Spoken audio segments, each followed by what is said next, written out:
बोधिसत्व नेते डॉक्टर आंबेडकर, महात्मा ज्योतिबा फुले, छत्रपती शाहू महाराज, माता रमाई, माता भीमाई, माता सावित्रीबाई फुले, माता जिजाऊ या सर्व महापुरुषांना प्रथमतः या ठिकाणी त्रिवार वंदन करतो। मुरुड तालुका बौद्ध सेवा संघ, केंद्रीय समिती, स्थानिक तालुका स्मारक समिती, बौद्ध धम्म संस्कार समिती शाखा क्रमांक 1, 2 आणि 3 यांच्या संयुक्त विद्यमाने आपण हे दुसरं वर्ष मुरुड तालुक्यामध्ये वर्षावास कार्यक्रमाचं पुष्प गुंफत आहोत आणि त्यामध्ये आज मांडला या मुक्कामी शाखा क्रमांक 3 मध्ये आपण या दुसऱ्या कार्यक्रमाचं आपण चौथं पुष्प या ठिकाणी गुंफणार आहोत। बंधूंनो, या ठिकाणी तालुक्याने आमच्यावर जबाबदारी सोपवलेली आहे की धम्माचा प्रचार आणि प्रसार करायचा आहे आणि तो कशा पद्धतीने करायचा आहे।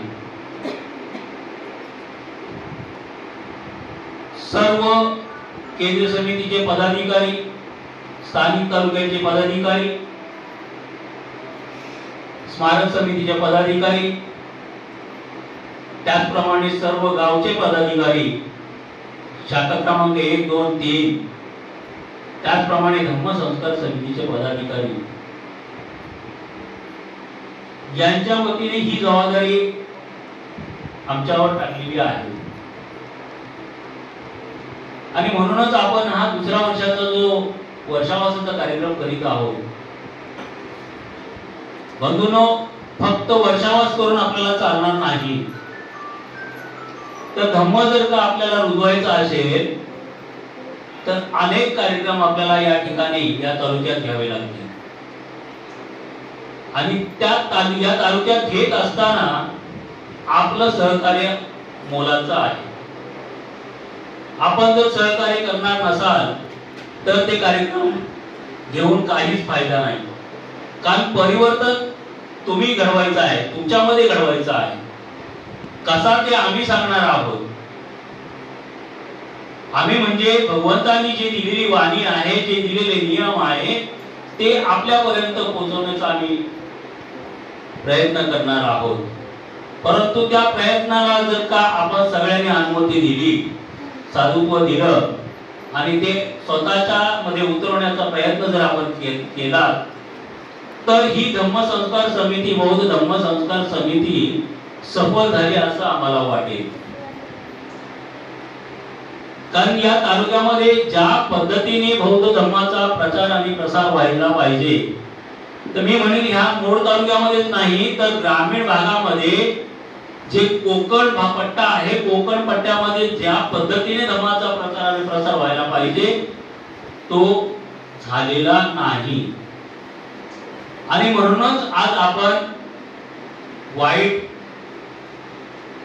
मार्ग अवलंबलेला आहे आणि म्हणून भगवान बुद्धांनी नेमकं धम्म दिलेला आहे। बाबासाहेबांनी आपल्याला 56 साली धम्मदीक्षा दिली आणि आज तागायत त्या धम्माची उद्दिष्ट, त्या धम्मामध्ये नेमकं काय आहे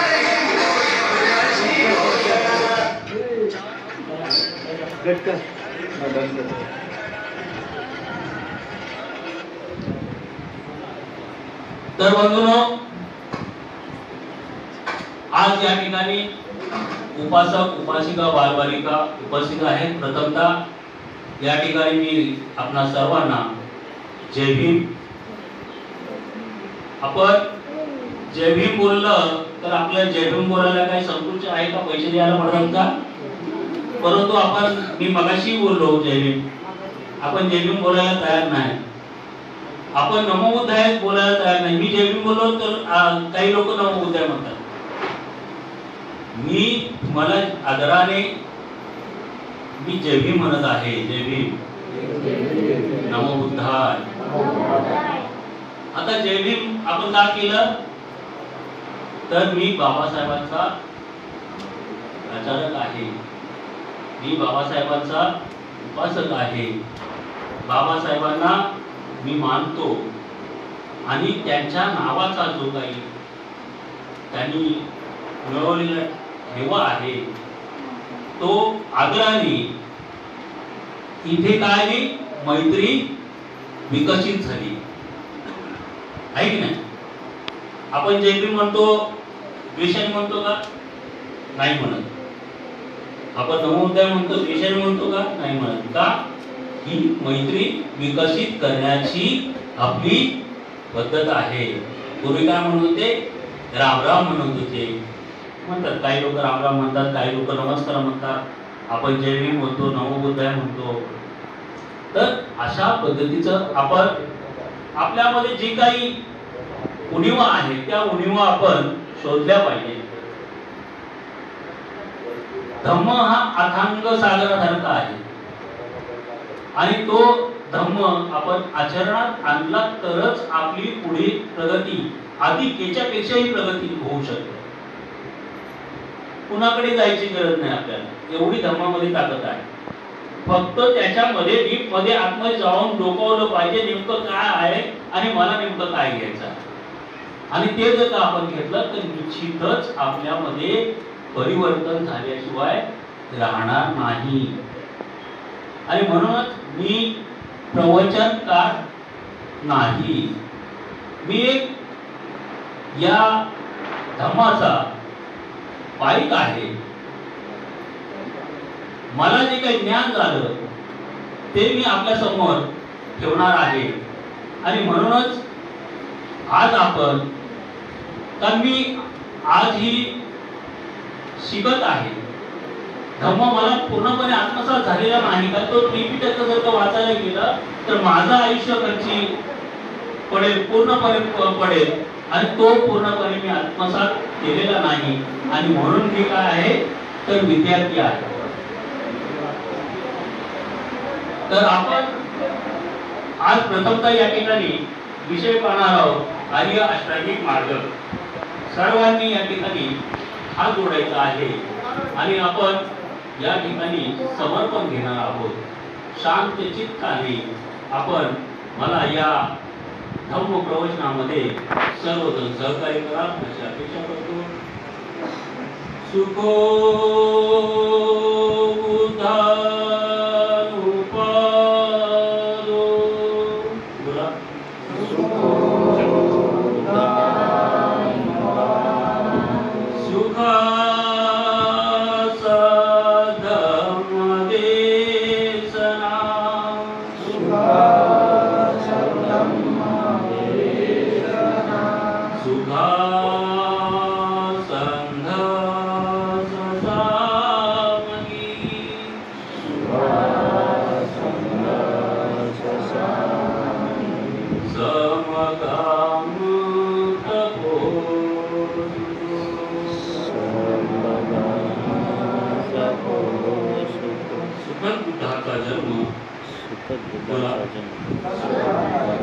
सुखकर धम्म उपदेश,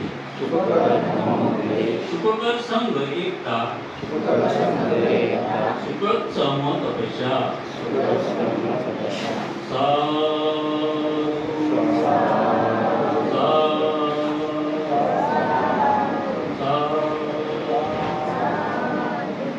तर म्हणून हे आपण समर्पण घेतलेलं आहे.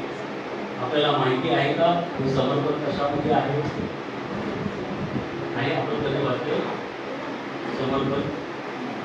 तर बाबासाहेबांनी आपल्याला धम्म तर दिला, बौद्ध धम्म आपल्याला दिला, परंतु बाबासाहेबांना प्रश्न पडला की मी या लोकांना हा धम्म तर दिलेला आहे, परंतु हे धम्म कशा पद्धतीने अनुसरतील, कशा पद्धतीने अनुसरतील, कशा पद्धतीने पाहतील, कशा पद्धतीने स्वीकारतील. तर बाबासाहेबांनी त्यांच्या मृत्यूच्या आदल्या दिवशी बुद्ध आणि त्यांचा धम्म ग्रंथ लिहिलेलं आहे त्याच्या पहिल्याच पानावर आपण जर त्यांचा बुद्धांचा धम्मग्रंथ जर का पाहिला तर त्याच्या पहिल्याच पानावर बाबासाहेबांनी समर्पण हे दिलेलं आहे. आणि हे आपल्याला माहिती पाहिजे, कारण मी बौद्ध धर्म आत्मसात केलेला आहे, मी बौद्ध आहे असं मी सांगतो. आणि ज्यावेळेस बौद्ध आहे असं मी सांगतो त्यावेळेस मला माझ्या धर्माची हितभूत माहिती असायला पाहिजे. असायला पाहिजे का? असायला पाहिजे. आणि म्हणूनच आपण पाहायला पाहिजे. त्रिपिटकामध्ये भगवान बुद्धांच्या ज्या नंतर ज्या काही संगती झाल्या त्या संगतीमध्ये त्रिपिटक तयार झालं. आता ही नावं आपल्याला नवीन असते, पण आपल्यापर्यंत पोहोचलं पाहिजे की सुरुवातीला आपल्या धर्मामध्ये भगवान बुद्धांच्या मृत्यू महापरिनिर्वाणानंतर काय तयार झालं तर त्रिपिटक तयार झालं. आणि त्रिपिटकाचा बाबासाहेबांनी अभ्यास करून सोप्या भाषेतला जो काही धम्म आहे तो धम्मग्रंथ लिहून आपल्याला दिलेला आहे. आणि मग तो धम्मग्रंथ आपल्याला काय करायला पाहिजे तर त्याचं वाचन करायला पाहिजे, तरच आपल्याला धम्म कळेल. आहे की नाही? वर्षावास कार्यक्रम ह्यासाठीच असतो. काही उपासकांचं असं म्हणणं आहे की वर्षावास फक्त भगवंतांनी भिक्षूंना दिलेला आहे. हो, त्यावेळेस भगवंताचे जे काही अनुयायी होते ते भिक्षूच होते. आणि भिक्षू संघाची हेळसाण होऊ नये, त्यांना त्रास होऊ नये. ते बाहेर जर पावसात पडले तर त्यांचे कपडे जर, त्यांना एकच नियम होता की तुम्हाला एकच चिवर जवळ बाळगण्याची त्यांना अनुमती होती, भगवंताने त्यावेळी दिली होती. आणि त्यावेळेस जर का तो चिवर भिजला आणि तो जर अंगावर घालून ते दिवसभर राहिले तर त्यांना सर्दी होऊ शकते, त्यांना त्रास होऊ शकतो त्याचा. आणि बाहेर जर त्यावेळेस कसे भिक्षू संघ हा पायी चालत फिरायचा. आता तर भिक्षू संघ आपला गाड्यात फिरतोय, परंतु पूर्वीचा भिक्षू संघ होता पायवाटेने जात असे. आणि पायवाटेने जात असताना नदी नाले तुडुंब भरलेले असते. आणि ते तुडुंब भरलेले असताना त्यातून जर का ते गेले आणि वाहत गेले तर आपल्या धर्माची हानी होऊ शकते. आणि त्यांची त्या जे काही भिक्षू आहे त्या भिक्षूंची हानी होऊ शकते. आणि म्हणून भगवंतांनी सांगितलं की हे भिक्षूंनो, तुम्ही 3 महिने या पावसाच्या वर्षा म्हणजे पाऊस, वास म्हणजे राहण्याचं ठिकाण. आणि त्या ठिकाणी तुम्ही चिंतन करून जे काही उपासक आहेत त्या उपासकांना, तुमच्या आजूबाजूला जे काही उपासक आहेत त्यांना बोलावून तुम्ही 3 महिन्याच्या कालावधीमध्ये धम्म शिकवा, धम्माचं ज्ञान त्यांना द्या. अशा पद्धतीने तो वर्षावास चालू झालेला आहे. आणि म्हणून वर्षावास आपण करण्याचा प्रयत्न का करत आहोत तर या वर्षावासामधून आपल्याला सर्व माहिती मिळायला पाहिजे. आपण अनेक कार्यक्रम घेणार आहोत. महिला शिबिर, उपासिका शिबिर घेणार आहोत. आपण बाळ सामने शिबिर घेणार आहोत, सामने शिबिर घेणार आहोत, बौद्धाचे शिबिर घेणार आहोत. जवळजवळ 28 शिबिर आपण या तालुक्यामध्ये राबवणार आहोत. परंतु आपण म्हणाल की ती एकदाच राबवा तर ते शक्य होणार नाही. तुम्हाला पहिला जे काही ज्ञान आहे म्हणजे पायरी जी आहे, पाया जो आहे तो पाया आपल्याला जर समजला तर निश्चितच आपण पुढे बिल्डिंग बांधू शकतो. तो पाया जर भक्कम झाला तर निश्चितच आपण पुढे बिल्डिंग बांधू शकतो आणि ती बिल्डिंग मजबूत होऊ शकते. आणि ती मजबूत करण्यासाठी आपण प्रयत्न करणार आहोत. आणि म्हणूनच या ठिकाणी भगवंताला सिद्धार्थ गौतमाचा जन्म कधी झाला माहिती आहे? किती साली झाला? सिद्धार्थ गौतमाचा जन्म इसवी सन पूर्व 563 ला ताराई वनात झालेला आहे. आणि ते जन्म झाल्यानंतर त्याने अनेक, त्यांचे वडील राजा होते आणि राजा असताना त्यांना 5 जे काही त्यांचे ब्राह्मण होते त्याचे, त्यांनी त्यांच्या बद्दल जी काही हे घेतली होती, सांगितली होती, त्यांना काय सांगितलं होतं की हा बाळ तुझा आहे, हे बाळ एकतर संन्यासी होईल आणि नाहीतर राजा होईल.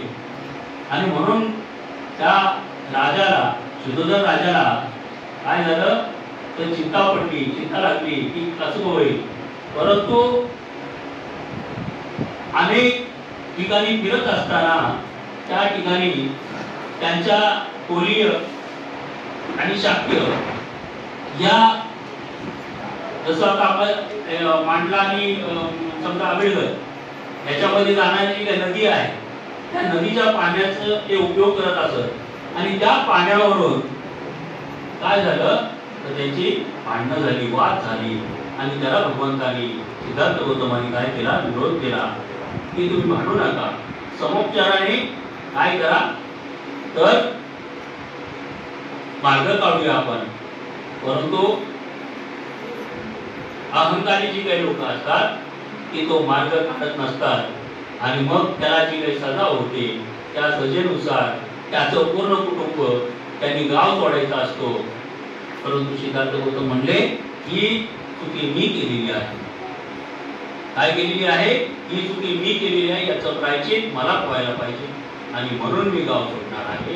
मी हे पूर्णपणे गाव संन्यासी म्हणून सोडून जाणार आहे. आणि त्याच्यानंतर त्याने अनेक ठिकाणी तपश्चर्या केल्या, अनेक ठिकाणी जाऊन तपश्चर्या केल्या. आणि त्या करत असताना त्यांचं मन काय तिथे लागेना. त्यांना जो काही मार्ग शोधायचा होता तो मार्ग त्यांना मिळत नव्हता. आणि मग त्यांनी तपश्चर्या करून ते अतिशय थकले होते, क्षीण झाले होते.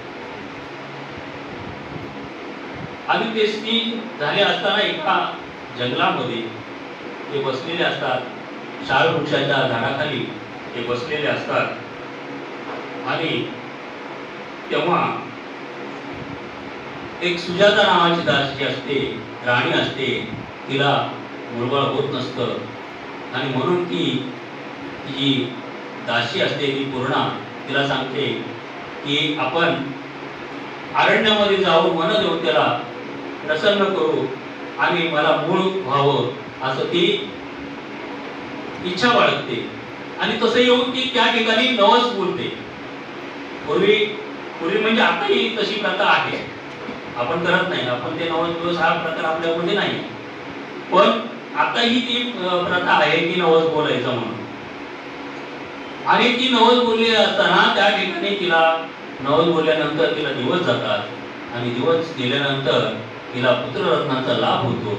आणि तो लाभ झाल्यानंतर ती सांगते की मी 50 गायीच्या दुधाची खीर त्या ठिकाणी त्या वनदेवतेला देईल. तर तिची दासी पूर्णा असते. त्या काय नाव तिचं? दासीचं पूर्णा. आणि त्या जी मूल झालेली आहे तिचं नाव काय? सुजाता.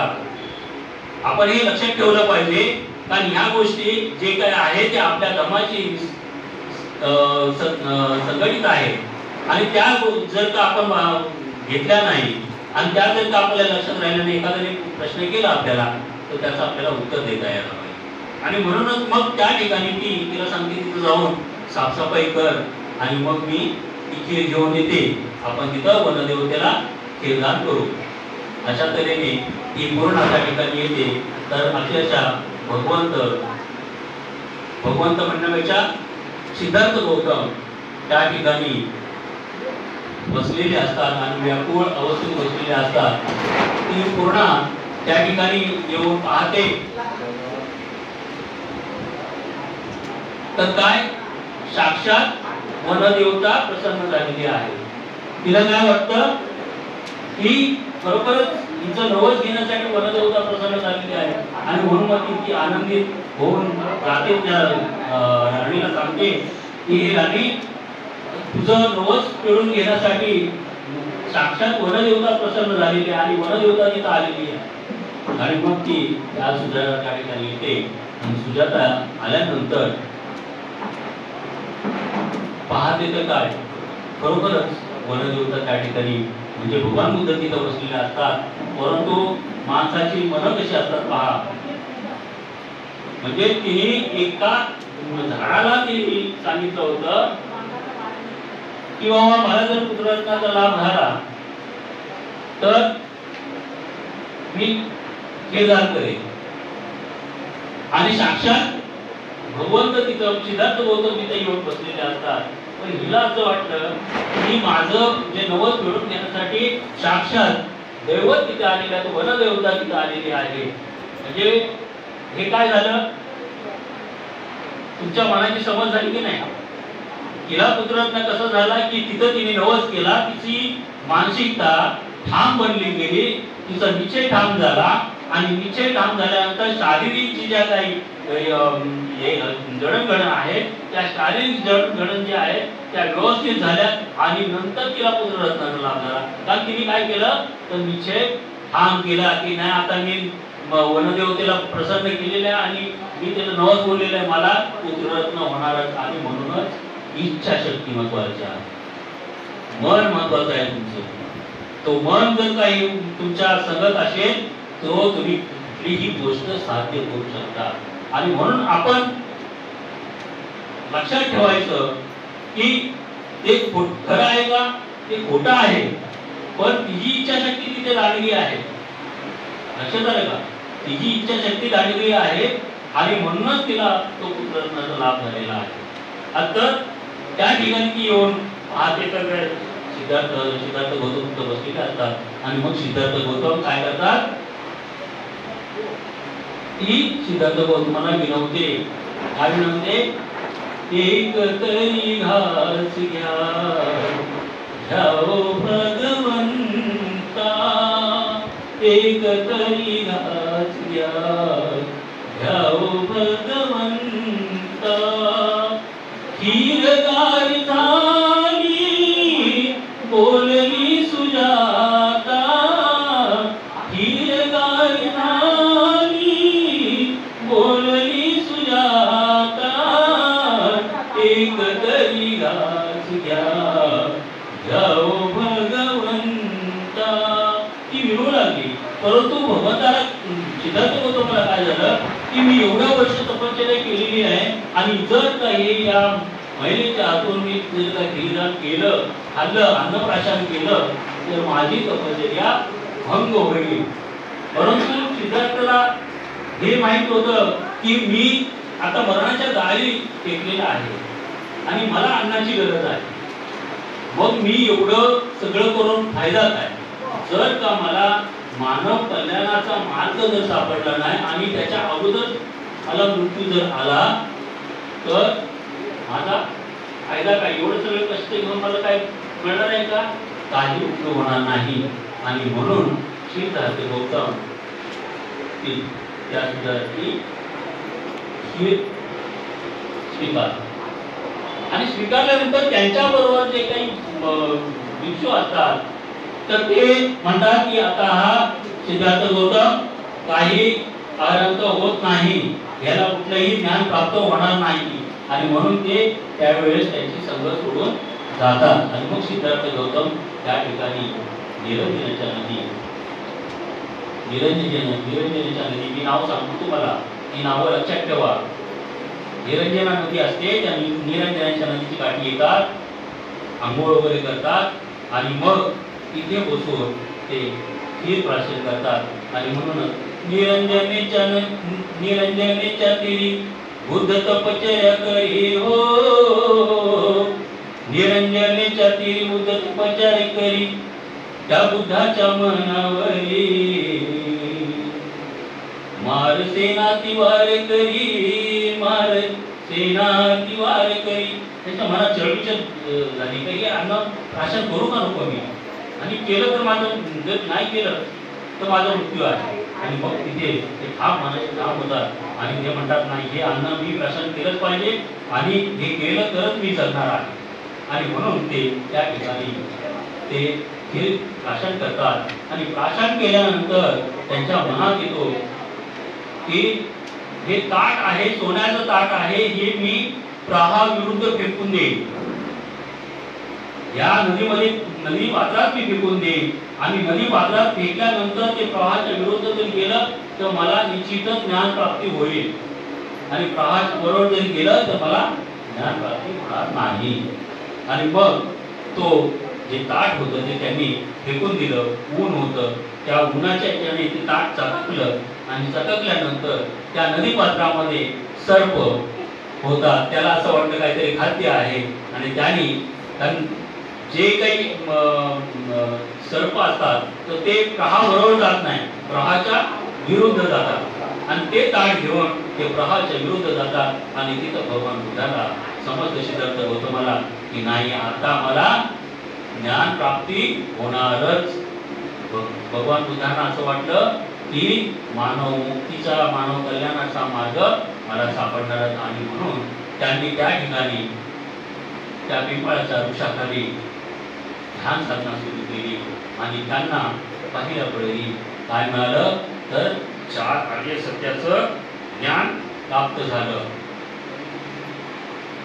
मग ती 4 आर्य सत्य उठले पाहिजे आपल्याला. भगवान बुद्धाला मानव मुक्तीच्या कल्याणासाठी जो काही मार्ग सापडला तो मार्ग कोणता होता तर 4 आर्य सत्य. मग 4 आर्य सत्य कोणती होती? दुःख आर्य सत्य, दुःख समुदाय, दुःख निरोध आणि दुःख निरोधगामिनी प्रतिपदा. अशा तऱ्हेने भगवान बुद्धाला ज्ञान प्राप्त झाल्यानंतर त्यांना असं वाटलं की हे ज्ञान प्राप्ती तर मला झालेली आहे, परंतु आता हे ज्ञान स्वीकारणार कोण, घेणार कोण, माझं ऐकणार कोण? आणि म्हणून पुन्हा त्यांनी 6 आठवडे चिंतन केलेलं आहे. त्याच ठिकाणी बसून त्यांनी चिंतन केलेलं आहे आणि त्या चिंतनेच्या वेळेस त्यांच्यावर काय केलं तर मार सेनेने आघात केला. आता मार सेना म्हणजे कोण तर मन. माणसाला 2 मन असतात, एक अंतर्मन आणि बाह्य मन.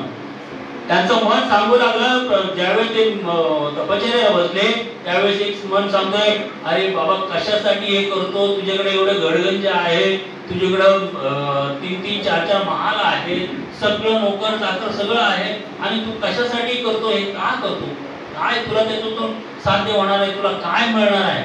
असंख्य मनाने त्यांच्यावर प्रहार केलेला आहे आणि म्हणून तिला मार सेना म्हणलेले आहे. अशा पद्धतीने मार सेनेने त्याच्यावर वार करत असताना भगवान बुद्ध त्यांना सांगतात, हे मारा, आता तुला मी पूर्ण ओळखलेला आहे, मी आता तुझ्या आधी जाणार नाही, मी माझ्या मनाचा मालक आहे. काय म्हणले? मी माझ्या मनाचा मालक आहे आणि मला 4 आर्य सत्याचं, मानव मुक्तीच्या कल्याणाचं, मानव सुखाचं, मानवाच्या हिताचं मला काय मिळालेलं आहे तर मार्ग सापडलेला आहे आणि तो मार्ग मी मानवाच्या पर्यंत पोहोचवणार आहे. आता तुझं काही चालणार नाही. आणि म्हणून तो मार म्हणतो की याला पुरावा काय?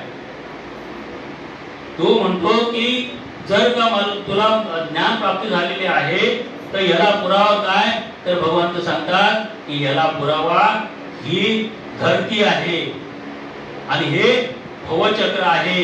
ह्या भवचक्रामधून मी काय झालेलं आहे, ज्या त्याच्या मुद्रा आहे पहा, मुद्रा अशी काय अशी, आता याचा अर्थ वेगळाच होतो आहे ना. कोण म्हणतो सुंदर आहे का असं, आणि म्हणूनच तसं नाही. तर हे भवचक्र आहे. तर ह्या भवचक्रामधून मी काय केलेलं आहे तर मी पार केलेला आहे. आणि मग ही धरती, हे बोट असं आहे भगवंताचं आहे की नाही बघा मुद्रा. भगवंत काय म्हणतात, ही धरती त्याला साक्षात, आता तुझं काही चालणार नाही. आणि अशा तऱ्हेने त्या 4 आर्य सत्याचं ज्ञान प्राप्त झाल्यानंतर काही लोक काय म्हणतात की ही त्याच्या कर्माची फळं आहे. काही काय म्हणतात की नाही त्याच्या नशिबात होतं ते झालं. हेही भगवंताला मान्य नव्हतं. भगवंताला तेही मान्य नव्हतं. का मान्य नव्हतं तर भगवंताला 4 आर्य सत्य सांगायची होती आणि तो 4 आर्य सत्य कशामध्ये आधारित आहे? तृष्णेमध्ये आधारित आहे, तृष्णेवर आधारित आहे. आता तृष्णा म्हणजे काय माहिती आहे आपल्याला? तृष्णा म्हणजे काय माहिती आहे का? तृष्णा त्यागणे म्हणजे धम्म आहे. तृष्णा म्हणजे काय? तर तृष्णा म्हणजे तुमच्या जवळ असलेली आसक्ती, तुमच्या जवळ असलेले वाईट विचार आहे की नाही? आपल्याकडे बरेच वाईट विचार आहे की नाही? एखाद्याचं चांगलं होत असेल तर त्याच्याबद्दलही आपण वाईट विचार करतो आहे की नाही? माझा भाऊ जरी असेल तर त्यांनी चांगल्या गोष्टी केल्या असतील तरी पण मी काय करतो? वाईट विचार करतो. म्हणजे माझ्या मनामध्ये काय झालं तर तृष्णा ही तयार झाली आणि त्या तृष्णेमुळे काय झालं? मी कसा बनलो? हिंसाचारी बनलो ना का? पण ती जर तृष्णा त्यांनी जर त्यागली असती तर त्या भावाला अनुमोदन दिलं असतं त्यांनी की नाही तुझं चांगलं झालंय, माझंही चांगलं होऊ द्या. आणि ही आहे मैत्रीची भावना. आणि म्हणून भगवंताने सांगितलंय की जे कर्म आहे ते कर्म कोण करतोय? कर्म कोण करतो? आपणच करतो. त्याने वाईट चांगले कर्म आपणच करतो. मग त्यांनी जे कर्म केले ते त्याचेच कर्म कसे म्हणता येईल का? नाही. तर तुमच्याकडे जे काही वाईट विचार आहे ते आपण काय करायला पाहिजे? ते वाईट विचार स्वीकारले नाही पाहिजे, ते सोडले पाहिजे. आपल्याला जे जे चांगलं घेता येईल ते चांगलं घ्यायला पाहिजे. आपल्याकडून जर का वाईट म्हणजे चांगलं कोणाचं होत नसेल तर वाईट चिंतू नका. कारण जर तू वाईट चिंतलं तर आपल्याच माणसाची आपण काय करतो? हानी करतो. आणि म्हणूनच भगवंत काय म्हणतात की तृष्णा तुमच्यामध्ये काय आहे? तर तृष्णा दुःख मुक्तीचा मार्ग त्यांनी जो सांगितलेला आहे 4 आर्य सत्यामध्ये, ते 4 आर्य सत्य आर्य अष्टांगिक मार्ग आपण बघा काय करतो? पंचशील घेतो. पंचशील घेताना नंतर काय घेतो? उपोषण कोणाला माहितीये? उपोषण करतो आपण. उपवास करतो का आपण?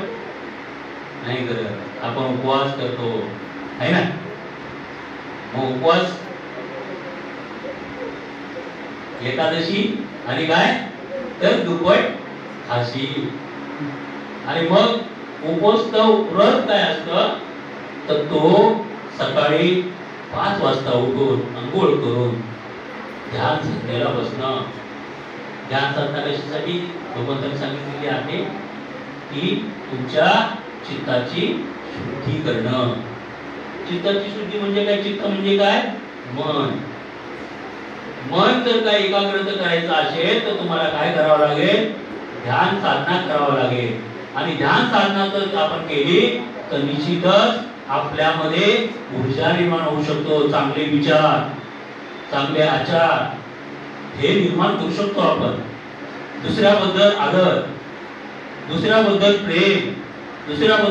प्रेम भावना ही आपल्यामध्ये निर्माण होईल. आणि ते केल्यानंतर पंचशील, या पंचशिलानंतर काय घ्यायला लागेल आपल्याला? अष्टशील. माहिती आपल्याला अष्टशील आपण घेत नाही कारण आपण उपासक आहोत. पण उपासकांनी ज्या वेळेस उपवास व्रत उपवास नाही उपवास व्रत तुम्हाला 12च्या आत भोजन घ्यायचं आहे. आणि जर का 12च्या आत भोजन भेटला नाही तर तो तुम्हाला दुसऱ्या दिवशी जेवायचा आहे. त्याला म्हणतात उपवास व्रत. आपण उपवास करतो काय करतो? 9 वाजता 10 वाजता खिचडी खातो. परत दुपारी काय बनवलेलं असतं ते खातो. त्याच्यानंतर परत संध्याकाळी जेवतो. आहे का या इंजिनला? काय इंजिनला काय आराम मिळतं का? नाही मिळत आपल्याला आहे की नाही? मग कशासाठी करायचं? पण ते करायचं कशासाठी? तर कोणीतरी प्रसन्न व्हावं. मी मगाशी सांगितलं तुम्हाला, कोणीतरी प्रसन्न व्हावं आणि मला ते मिळावं. भगवंतांनी तसं नाही सांगितलेलं आहे. ते प्रसन्न पण नाही होणार तुम्हाला. त्यांनी सांगितलेलं आहे मी काय आहे तर मार्गदाता आहे, मी मोक्षदाता नाही. आणि म्हणूनच भगवान बुद्धांचा धम्म इतर धर्मांपेक्षा वेगळा आहे. आणि तो वेगळा केव्हा कळेल आपल्याला की आपण त्याचं आचरण करणार आणि आचरण केलं तरच आपलं भलं आहे आणि नाही केलं तर आता आपण ह्या जगामध्ये बघतो काही घटना घडतात त्या कशामुळे घडतात तर भगवान बुद्धांचा धर्म आचरण न केल्यामुळे ह्या सगळ्या गोष्टी घडतात. तर मैत्रीच विकसित झाली, सगळ्यांमध्ये मैत्री झाली. माझी समोर चाललेली म्हातारी महिला आहे ती माझी आई आहे, तरुण चाललेली आहे ती माझी बहीण आहे, ही जर भावना असेल, लहान मुलगी चाललेली आहे ती माझी मुलगी आहे, ही जर भावना असेल तर होऊ शकतो का काही अनर्थ टळू शकतो का? होऊ शकतो तुमच्याकडून? नाही होऊ शकत. कारण भगवान बुद्धांचा तो संदेश आहे, आदेश आहे. आणि म्हणूनच मग आपण अशा तऱ्हेने भगवंतांनी या प्रज्ञाशील आणि समाधी मी तुम्हाला काय काय सांगितले लक्षात ठेवा की पुढच्या वेळी ज्यावेळेस येईल त्यावेळी तुम्हाला या गोष्टी विचारणार आहे. कारण मी हे तुम्हाला का सांगतोय की आपल्याला महिला उपासिका शिबिर घ्यायचं आहे हे एप्रिल मध्ये आणि त्या 10 दिवसात तुम्हाला शिकवून त्याच्यानंतर तुम्हाला परीक्षा द्यायची आहे आणि परीक्षा झाल्यानंतर तुम्ही उपासिका होणार आहात. आणि म्हणून या अनेक प्रवचनामधून मी जे काही आमचे प्रवचनकार येतात त्यांना सांगितलेलं आहे की हे उहाप झालं पाहिजे, समजलं पाहिजे लोकांना की नेमकं धम्म कशावर आधारित आहे, धम्म का आपण अनुसरायला पाहिजे. तर अशा पद्धतीने मी तुम्हाला सांगितलेलं आहे. आणि प्रज्ञाशील आणि समाधी. प्रज्ञा म्हणजे काय? बुद्धी. शील म्हणजे काय? शीलवान आचरण आहे ना. आणि समाधी म्हणजे काय? ध्यान. मग ध्यानामध्ये काय मिळतं? तुमच्या चित्ताची शुद्धी. माझ्या नाही होणार, तुम्ही ध्यान केलं तर माझ्या होणार नाही, ती तुमच्याच होणार आहे आणि म्हणून तुम्हालाच करायचं आहे. मी जरी सांगितलं तरी तुम्हाला घ्यायचं की नाही तुम्ही ठरवायचं आहे. भगवंतांनी काय सांगितलं? मी या पृथ्वी तलावर जो दुःखमुक्तीचा मार्ग सांगितलेला आहे त्याचा मार्गदाता आहे. त्या वाटेवर तुम्हाला जर चालायचं असेल तर तुम्ही चालू शकता, अन्यथा तुम्हाला दुसऱ्या वाटेवर जर जायचं आहे तर निश्चितच जाऊ शकता. कोणालाही त्यांनी सक्ती केलेली नाही. आणि म्हणूनच शील, प्रज्ञाशील आणि समाधी याच्या प्रमाणे याची काय आहे तर 8 अंगे आहेत. त्याची काय? 8 अंगे. मग त्या 8 अंगे कोणती? सम्यक दृष्टी, सम्यक संकल्प, सम्यक वाचा, सम्यक व्यायाम, सम्यक आजीविका, सम्यक स्मृती आणि सम्यक समाधी. यालाच काय म्हणतात? आर्य अष्टांगिक मार्ग.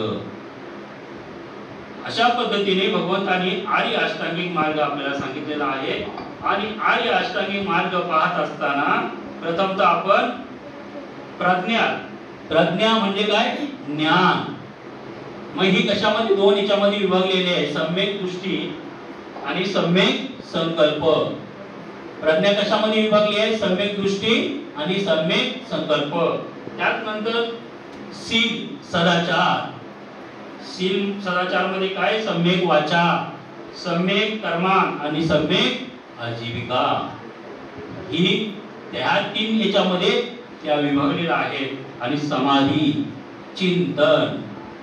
तर चिंतन काय करणार? सम्यक व्यायाम, सम्यक स्मृती आणि सम्यक समाधी. असे 8 अंग जे आहेत ते त्याच्यामध्ये विभागले आहेत. त्याला काय म्हणतात? आर्य अष्टांगिक मार्ग.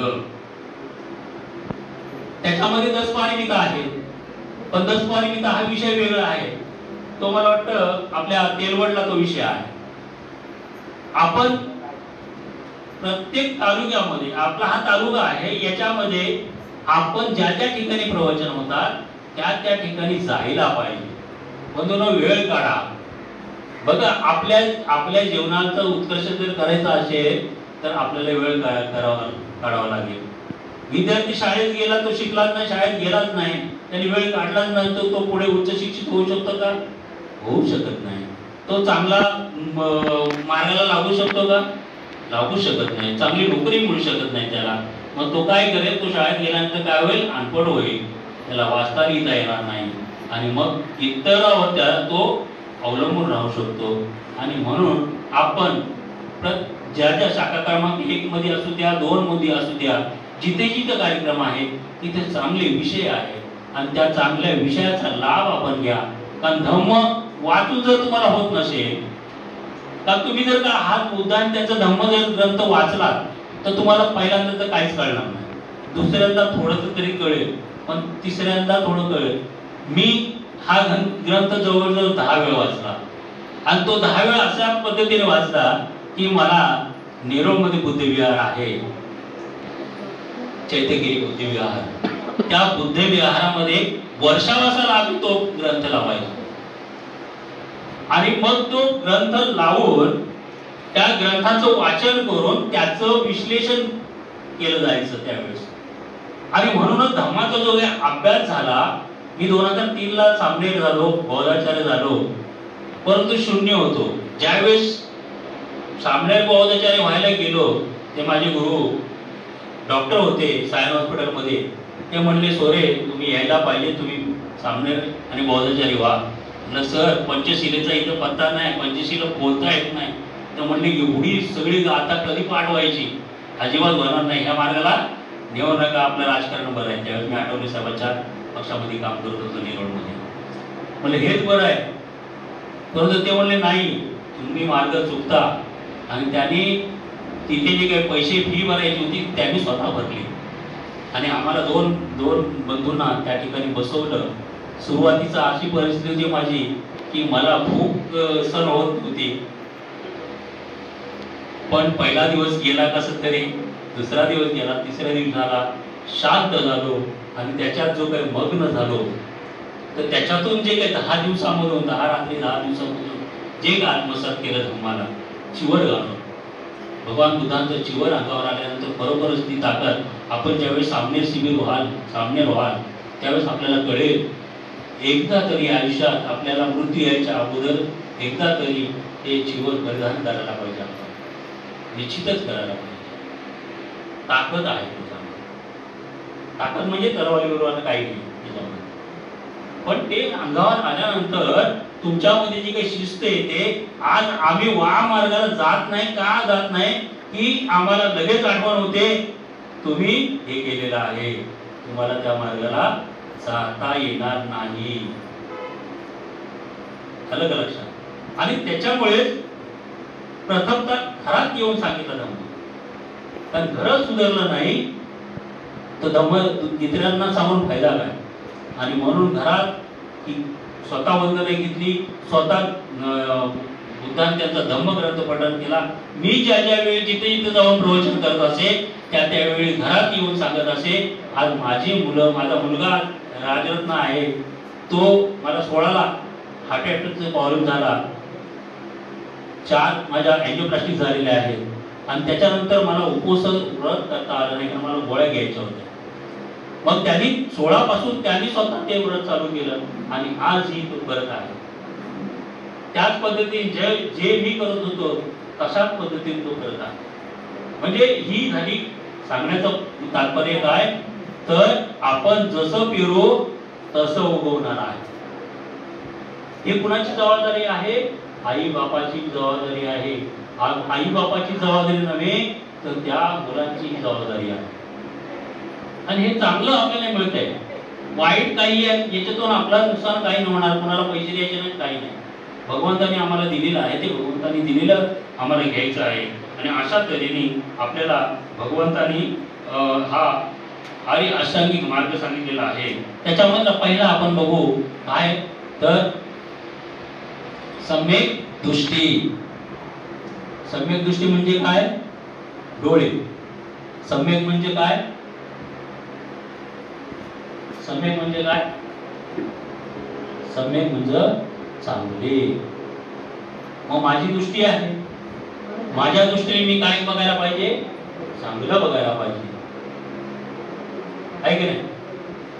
एखादी स्त्री चांगली नटून थटून आहे म्हणून तिच्याकडे माझ्या दृष्टीने मी वाईट नजरेने बघावं का?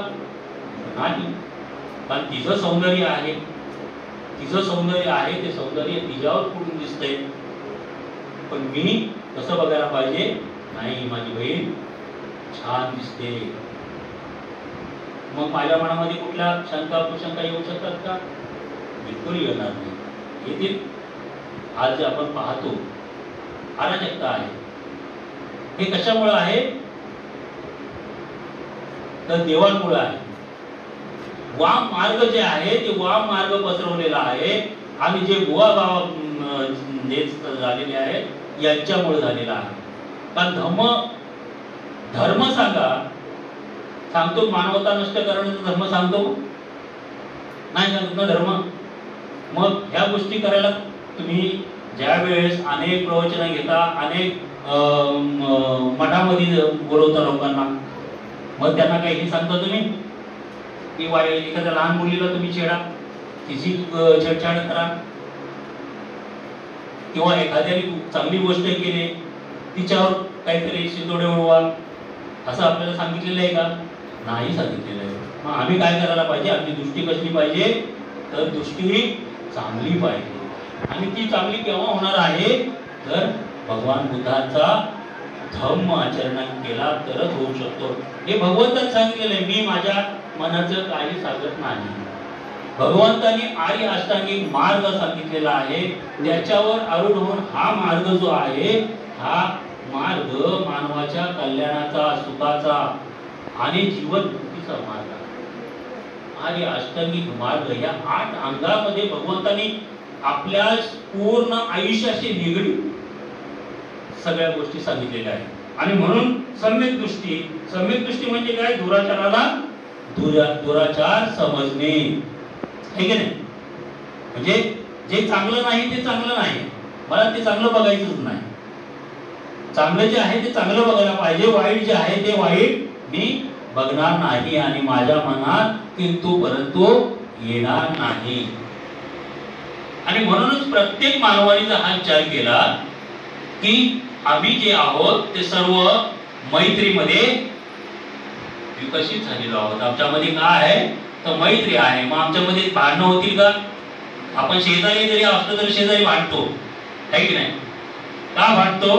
तर आपल्यामध्ये मैत्रीचा लवलेश नसतो.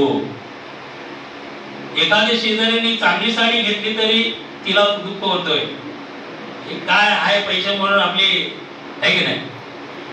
बरोबर आहे की नाही? होतं की नाही? मग तुला दुःख व्हायची गरज नाही. तिच्याकडे आहे ती घेते, ती जशा पद्धतीने राहते. तुझीकडे ज्या पद्धतीने आहे त्या पद्धतीने तू पण राहा. तू म्हणे तिने 10,000ची घेतली, तू 1,000च्या साडीमध्ये तूही चांगली दिसू शकते. पण दुसऱ्याबद्दल वाईट मत अजिबात हे करता कामा नये. आणि म्हणूनच कार्यकर्ता बनला तो कार्यकर्ता काय काम करतो याच्याकडे लक्ष न देता काय करणार? तो कार्यकर्ता झाला, लय मोठा झालाय, आम्हाला शाळपणा शिकवतो. झाली ना वाईट तुमची काय दृष्टी झाली? त्याच्याबद्दलची वाईट दृष्टी झाली. पण तो कार्यकर्ता आपल्या घरच्या लोकांना वेळ देत नाही, आहे की नाही? तो कार्यकर्ता आपल्या घरच्या लोकांना वेळ देत नाही. आपल्या उन्नती म्हणजे आपल्या प्रगतीमधला जो काही वाटा आहे तो तुमच्यापर्यंत पोहोचण्याचा प्रयत्न करतो, तुम्हाला प्रगल्भ बनवायचा प्रयत्न करतो, तुम्हाला चांगलं ज्ञान देण्याचा प्रयत्न करतो. पण आपली अवस्था काय असते? त्या कार्यकर्त्याबद्दल चुकीच्या पद्धतीची भावना असते. आणि मग अशा अनेक भावना निर्माण होतात. मग एक अध्यक्ष निघून गेला की दुसरा अध्यक्ष आला की तो अध्यक्ष काय करतो? त्याला सहकार्य करत नाही, आहे का नाही? म्हणजे रिअल फॅक्ट मी सांगतोय तुम्हाला. आपल्या समाजामध्ये जी फॅक्ट आहे ती फॅक्ट सांगतोय. तर ती दृष्टी कसली असली पाहिजे? नाही आज मी या पदावर आहे ना, उद्या पायउतार झालो तर मी तितकंच जो अध्यक्ष येईल त्याला सहकार्य करेल. बघा भरभराटी होती का? होईल की नाही? आपली भरभराटी होईल की नाही त्याच्यामध्ये? कारण आपल्यामध्ये काय आहे तर मैत्री आहे आणि ती मैत्री आपल्यामध्ये तोडली जाणार नाही. कारण मग त्याच्याबद्दल तुमच्याबद्दल जो अध्यक्ष असतो त्याच्याबद्दल तुमचं काय होईल? आदर निर्माण होईल की नाही बाबा मी जरी चुकलो असेल तरी मला सांगून मला कसं काय कामकाज करायचं, एखादा नवीन तरुण मुलगा आला असेल त्याला चांगला मार्गदर्शन करायला पाहिजे, त्याला पुढे नेण्याचा प्रयत्न करायला पाहिजे. पण आपण तसं करत नाही, कारण आपल्या मनामध्ये खेद असतो की मी अध्यक्ष असताना मला काम केलं मी, पण मला कोणी सहकार्य केलं नाही. नका करू द्या. मी काय म्हणतोय की धम्म आचरण करणारा आम्ही ज्यावेळेस मजगाव मध्ये प्रवचनाची मालिका राबवली त्यावेळेस आमची एकच जिज्ञासा होती की 500-500 लोक आमच्याकडे नको आहे. आम्हाला 10 लोक जर निर्माण झाली तरी आम्ही साधुत्व देऊ शकतो. कारण का की 10 लोक 10,000 तयार करतील, पण ती 10 लोक अशी तयार होती की ती चांगली तयार होती. पुन्हा आम्हाला त्यांच्याकडे बघायला गरज पडणार नाही. आणि म्हणूनच सम्यक दृष्टी काय आहे तर भगवंत काय म्हणतात की सम्यक दृष्टी ही महत्वाचं एक दृष्टी आहे. जग ही काय आहे, मानव काय आहे तर या जगामध्ये अंधारे कोठडीतलं आहे की नाही. आपण या जगामध्ये अंधारे कोठडीमध्ये आहोत की नाही, जेलमध्ये आहे की ना, अंधकारामध्ये आपण अडलो हे झालेलं की नाही. आपणच नाही तर संपूर्ण मानव काय झालेला आहे तर अंधाऱ्या कोठडीमध्ये हे बंद आहे.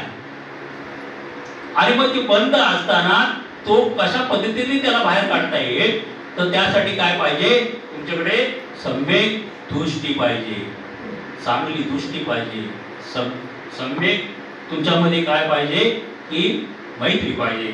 तर अशा पद्धतीने भगवंत सांगतात सम्यक दृष्टीला आपण जर का चांगल्या पद्धतीने बघितलं तर चांगलं दिसेल आणि वाईट पद्धतीने बघितलं तर निश्चितच ते वाईट दिसणार आहे.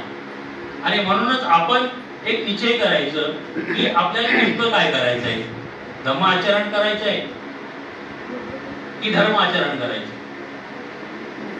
कारण धम्म आणि धर्म फरक आहे. आपण त्याच्यातच आणतो त्या धर्माला, धर्मामध्ये धर्माला आणतो. आणि भगवान बुद्धांनी हे सांगितलंय आहे की नाही. धम्म आता तो विषय वेगळा आहे, धम्म अधम्म आणि सद्धम्म हा विषय आहे. तो विषय आपण पुढच्या याच्यात घेऊ. पण ते विषय ज्या वेळेस येतात पण धम्म आणि धम्म याचं काही हे आहे का, ताळमेळ आहे का, काही नाही. धर्माची व्याख्या वेगळी आणि धम्माची व्याख्या वेगळी. तर अशा पद्धतीने भगवंतांनी काय सांगितलेलं आहे, सम्यक दृष्टी.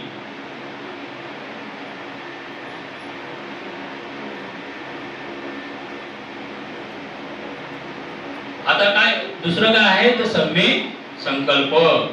मग सम्यक संकल्प म्हणजे काय, सम्यक संकल्प म्हणजे चांगला संकल्प. अहिंसा न करणं, चोरी न करणं, डाकुगिरी न करणं. तुम्हाला व्यवसाय करायचा असेल तर सूर्याचा तलवारीचा व्यवसाय करू नका, विषाचा व्यवसाय करू नका, आहे की नाही. चरस, गांजा, दारू याचा व्यवसाय करू नका. का करू नका, का सांगितलं सर आपल्याला भगवंतांनी की हे व्यवसाय तुम्ही करू नका म्हणून. आपण तर म्हणतो त्याच्यामध्ये पैसा आहे, मी लगेच श्रीमंत होणार आहे की नाही. पण त्याच्यामध्ये मानवाची काय आहे तर हानी आहे की नाही. आपण दारू जर का पिलो तर एका दिवसाला आपण जर का 100 रुपयाची दारू पिलो ती एका महिन्यामध्ये आपण 3,000ची दारू पितो, आहे की नाही. पण 3,000ची जर दारू पितो आपण, तेच 3,000 रुपयाचं जर का माझ्या घरासाठी सामान भरलं, किराणा जर भरलं तर माझी मुलं, माझी बायको आम्ही आनंदाने खाऊ शकतो. पण ते खर्च कोणावर झालं, माझ्या एकट्यावर झालं, आहे की नाही. मग ते वाईट आहे की नाही. मग ज्यांनी ते केलेलं आहे ते कर्म त्यांनी त्याच्या फायद्यासाठी केलेलं आहे. तुमचं काय होतंय, वाईट होतंय. आणि म्हणून भगवंत काय म्हणतात की संकल्प कसा असला पाहिजे तुमचा, सम्यक संकल्प, चांगला संकल्प. मी एखादा किराणा स्टोर टाकेन पण त्याच्यामध्येही लांडी लवारी करणार नाही. आपण 22 प्रतिज्ञा मध्ये पाहतो, बाबासाहेबांनी आपल्याला 22 प्रतिज्ञा दिलेल्या आहे. हल्ली त्या 22 प्रतिज्ञावर पण सरकारचं नियंत्रण आणण्याचा प्रयत्न आहे. परंतु त्या 22 प्रतिज्ञा का दिल्या असतील बाबासाहेबांनी याचं चिंतन आपण कधी केले का? तर नाही केलेलं आहे. केलं आपण कधी नाही केलं. आपल्याला राग येतो, गौरी गणपतीची इत्यादी देवतांची मी पूजा करणार नाही असं का बाबासाहेब म्हणतात? मग आम्हाला भाजणार, ते पावणार कसे? विघ्न अर्थ आहे ना, आहे की नाही? जे विघ्न अर्थ आहे. मग आता त्या मुलीवर विघ्न आलं होतं का नाही धारण केलं तिथे येऊन? लगेच काहीतरी शस्त्र धारण करायला पाहिजे होतं ना. ते शस्त्र काय धारण केलं नाही. कारण का?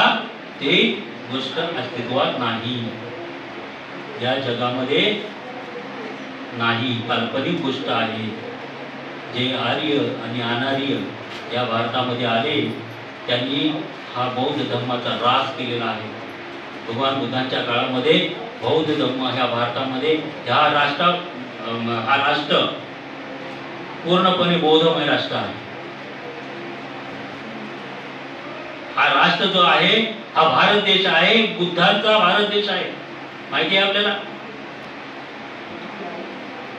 मग जर का हा बुद्धांचा भारत देश आहे तर मग त्याचं आचरण आम्ही का करू नये? आम्ही तर आम्ही आहोत, आम्ही तर स्वीकारलेलं आहे. इतरांनी करू द्या, नको करू द्या, तुमच्या शेजाऱ्यांनी पण नको करू द्या, तो तुमचा असू द्या. पण माझ्या मनाला काय पडतंय, मला काय करायला पाहिजे, मी मनाशी कुंगार पाडली पाहिजे, नाही मी हे करायला पाहिजे. आणि मग काय होते? तुम्ही सम्यक संकल्प केला, चांगला संकल्प तुम्ही आजच्या दिवसाला केलेला आहे. पौर्णिमेचा उपवास का करतो आपण? तर त्या दिवशी माझ्या हातून कुठलेही वाईट कर्म घडू नये, वाईट काम होऊ नये, कुणाची निंदा होऊ नये, कुणाची चाडी होऊ नये, कुणाची चुगली करू नये, मी कुठलंही काम माझ्याकडून वाईट होऊ नये आणि माझ्याकडून चांगलंच घडो, चांगल्याचीच मला संगत घडो. बघा, एखादा मुलगा हुशार असतो आणि एखादा मुलगा ढ असतो, पण त्या हुशार मुलाला जर त्या ढ मुलाची जर संगत लाभली तर तो हुशार असणारा मुलगा तोही ढ होऊन जातो आणि त्याची ही बुद्धी नष्ट होऊन जाते. आणि म्हणूनच ती का होते? तर संगत आहे की नाही? संगतीने काय होते? आता ही मुलं आहेत आपल्याकडे, मला आनंद आहे की मुलांनी हे धम्म आचरण करायला पाहिजे, मुलांनी हे ऐकलं पाहिजे. धम्म हे आत्मसात करायला कुणी करायला पाहिजे? तर मुलांनी करायला पाहिजे. कारण त्यांच्या येणारी जी पिढी आहे ती उगवता सूर्य आहे आणि तीच प्रकाशमय करणार आहे.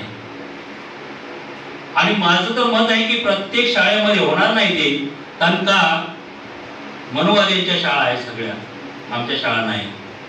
आणि प्रत्येक शाळेमध्ये भगवान बुद्धाचा धम्म जर का शिकवला तर निश्चितच हा देश प्रगती पथावर गेल्याशिवाय राहणार नाही आणि ज्या काही सोऱ्या चकाड्या लफंग्या होत आहेत ते होणार नाही. आणि म्हणूनच भगवंत काय सांगतात की तुमच्या मनी काय पाहिजे? तर सम्यक संकल्प. सम्यक संकल्प आपण ज्यावेळेस करतो त्यावेळेस काय करायला पाहिजे? तर त्यावेळेस ध्यान साधनेसाठी बसायला लागतं. सकाळी आपण उठल्यानंतर ज्यावेळेस आपण सकाळी उठतो, बघा तुमच्या घरात करून बघा तुम्ही, वातावरण तुमच्या घरचा कसा एकदम शांतमय आणि सुखमय होतो. सकाळी तुम्ही उठलात, आंघोळी केल्यानंतर तुमची मुलं आणि तुम्ही एक 10 मिनिटं काढा तुमच्या आयुष्यात आणि त्रिशरण पंचशील घ्या. त्रिशरण पंचशील घ्या. ते झाल्यानंतर शांत 10 मिनिटं फक्त तुमच्या श्वासावर नियंत्रित करा. तुमचं मन जे आहे ते मनाला, आज मन कसं आहे, इथे आहे ते तिथे नाही. मग मनाला काय करायला पाहिजे?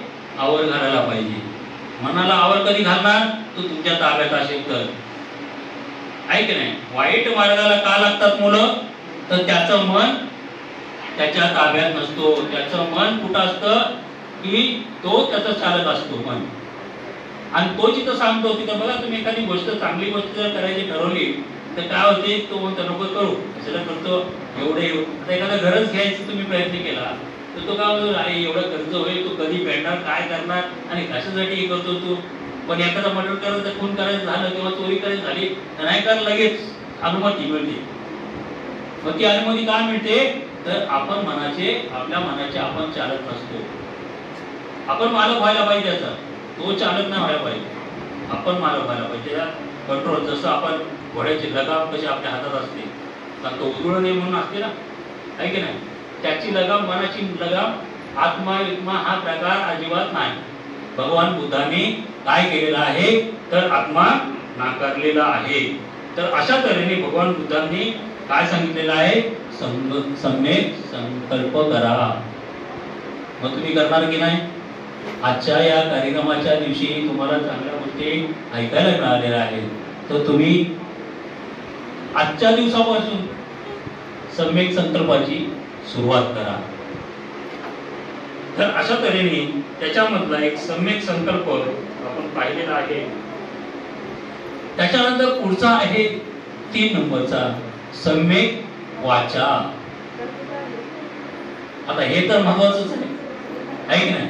मानवाच्या जीवाशी निगडीत आहे. मी मगाशी सांगितलं की मानवाच्या कल्याणाचा, हिताचा म्हणजे सुखाचा सगळ्यांकडून आर्य अष्टांगिक मार्ग जर का आपण त्याच्यावर जर चालायचा प्रयत्न केला, आरूढ जर झालो तर तुमच्या मध्ये बघा कसे एकदम नम्रता येईल, आहे की नाही. सम्यक वाचा, कोणाला शिवी देणार नाही तुम्ही, आहे की नाही. सम्यक वाचा, कुणाला अभद्र बोलणार नाही. सम्यक वाचा, तुमच्या वाणीतून काय होईल, चांगलंच उद्देश येईल, आहे की नाही. आता एखादा कार्यक्रम आहे, त्या कार्यक्रमामध्ये मला चांगल्या गोष्टी करायच्या आहेत, पण तिथे तुम्हाला जर तुमची वाचा जर चांगली असेल तर तुम्ही त्या वाचेतून जर का व्यवस्थित असाल, एखादा वाचा असतो तो काही शिव्या गाळी करून निघून जातो, मग ते कार्यक्रमाचं काय होतं तिथे विस्फोट. कशामुळे झालं, त्याच्या वाचामुळे. इतर जी बसलेली लोक होती, कार्यक्रमात आलेली लोक होती, ती चांगली होती, पण हा काय होता, हा त्याच्या अवस्थेत नव्हता, मनाला घालण्याच्या, आवड घालण्याच्या अवस्थेत नव्हता. आणि मग त्यांनी काय केलं तर सम्यक वाचा वापरली का, नाही वापरली. आणि मग तिथे काय भेटला, चोप भेटला. आणि चोप भेटून काय झालं, गेले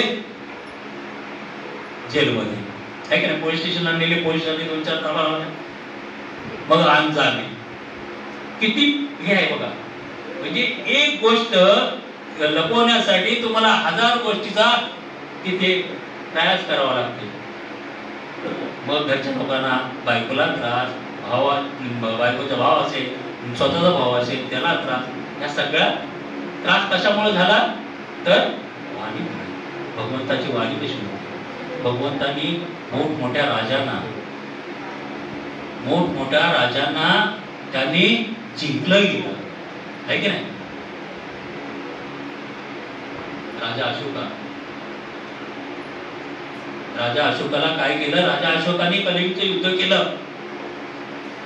अनेक सैन्य मारले गेले आणि त्यांनी काय केलं, त्या राज्यावर विजय मिळवला. आणि विजय मिळवला तो आनंदात होता. राजा अशोक आनंदात होता. आणि आनंदात असताना तिथे निग्रोध नावाचे बनते, काय नाव होतं त्यांचं, निग्रोध. ते त्या वाटेने चालले होते. त्यांनी पाहिलं कोणाची बायको विवळते, माझा तर मी काय करू, माझा नवरा गेला, माझा कमवता गेला. कोणाची बहीण विवळते, कोणाची आई विवळते, हा रक्ताचा सडा पडलेला आहे पूर्णपणे. आणि अशा अवस्थेत राजाला काय झालं होता, आनंद झाला होता. कशाचा आनंद तर तो राष्ट्र कलिंगचा जो राज्य आहे तो जिंकण्याचा त्याला काय झाला, आनंद झाला.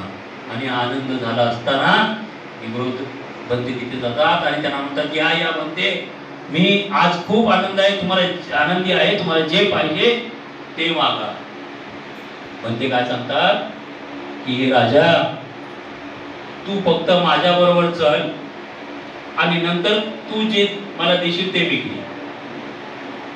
भगवान त्या राजाला घेतात आणि जिथं जिथं ते युद्ध झालेलं असतो त्या युद्धाच्या ठिकाणी फिरवून आणतात आणि ते पाहिल्यानंतर राजाला वाटतं की मी ज्यांच्यावर, ज्या प्रजेवर राज्य करणार आहे ती प्रजा जर का मेलेली आहे, जी प्रजा जर का खतम झालेली आहे, तर मग हे राज्य मी कोणासाठी राजा झालो,